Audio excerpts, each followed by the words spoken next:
Good morning students. आज हम पढ़ेंगे on the grass hopper and cricket. Grass hopper में टिड्डा होता है एंड क्रिकेट में झींगुर।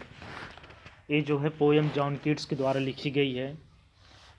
इस पोएम में जॉन कीट्स ने शो किया है ब्यूटीनेस नेचर के प्रति। आप अक्सर देखते होंगे कि जितने भी पोएट होते हैं उनको जो है वो काफ़ी ज़्यादा इंटरेस्ट लेते हैं नेचर में, नेचर की ब्यूटी से। नेचर क्या होता है, यही सब जो चीज़ें होती हैं हमारे आसपास जो होती हैं नेचुरल, पेड़ पौधे,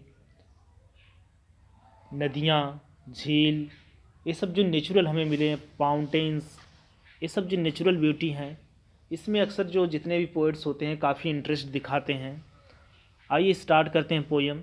unlike the ant and cricket which tell a story, this is nature poem. कह रहे हैं कि ये जो आंट और क्रिकेट की जो पोएम है, एक्चुअली में जो पोएट है अपना इंटरेस्ट, अपना जो है रुचि दिखा रहा है नेचर में। एक नेचर पोएम है। In its grasshopper and cricket don't appear as a character in story. इसमें जो होता है ग्रास हॉपर और क्रिकेट नहीं अपीयर होते हैं स्टोरी में, लेकिन जो होता है आपको rather they act as a symbol is suggesting something else. Read the poem, notice how the poetry of earth keep on through summer and winter is never ending song who sing the song. और जो होता है यहाँ poetry आप पढ़ता, आप देखते होंगे चाहे रात हो चाहे दिन हो, हमेशा आप कहीं न कहीं अगर जाते होंगे तो कुछ न कुछ आपको आवाज़ें ज़रूर निकल सुनाई देती हैं। अगर आप साइलेंस में जा रहे हैं, कहीं रात है, तो आप देखिए उस रात में कहीं न कहीं वो आवाज़ें आती हैं ज़रूर। तो यही जो है वो सांग है, ये पृथ्वी का एक, धरती का एक सांग है जो गाती रहती है, चाहे ठंड हो चाहे आपकी गर्मी हो।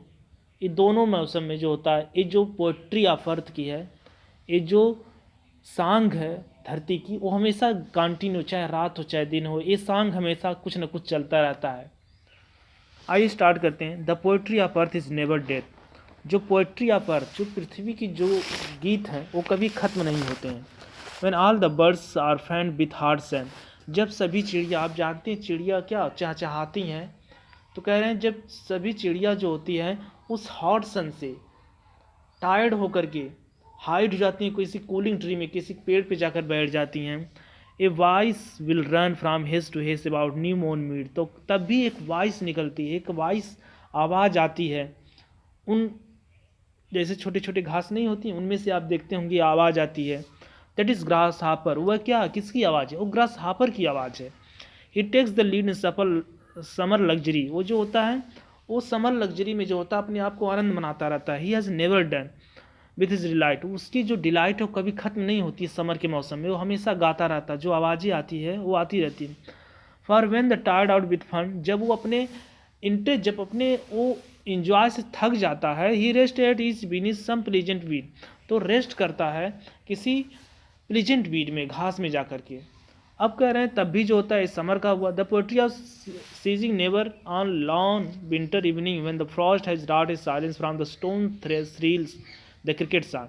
कह रहे हैं जब ठंड आता है तो जो ग्रास हॉपर अगर बंद भी कर देता है तो बंद कर देता है, तो उस समय जो होता है तब भी वो पृथ्वी के जो गीत नहीं रुकते हैं। उस लॉन्ग विंटर में भी, उस साइलेंस में भी एक आवाज़ आती है उन चट्टानों से, उन पत्थरों से, वो क्रिकेट की आवाज़ होती है। In the warm increasing ever and seem to one in drowsing and fall sleep. और जैसे लगता है कि कोई जैसे सोया हुआ, खोया हुआ है। ग्रास हापर एमॉन्ग सम ग्रासी हिल्स, जो ग्रास हापर है उन ग्रासी हिल्स में क्या होता है, वो गाता रहता है, चलता रहता है। उसके गीत जो होता है हमेशा वो क्या होते हैं, चलते रहते हैं। उस ड्राउसीनेस में भी, कहने का मतलब उस टायर्डनेस समय में भी वो चलते रहते हैं उसके गीत, ग्रास हापर के, क्रिकेट के। एक पोएम जो है जॉन कीट्स के द्वारा लिखी गई है।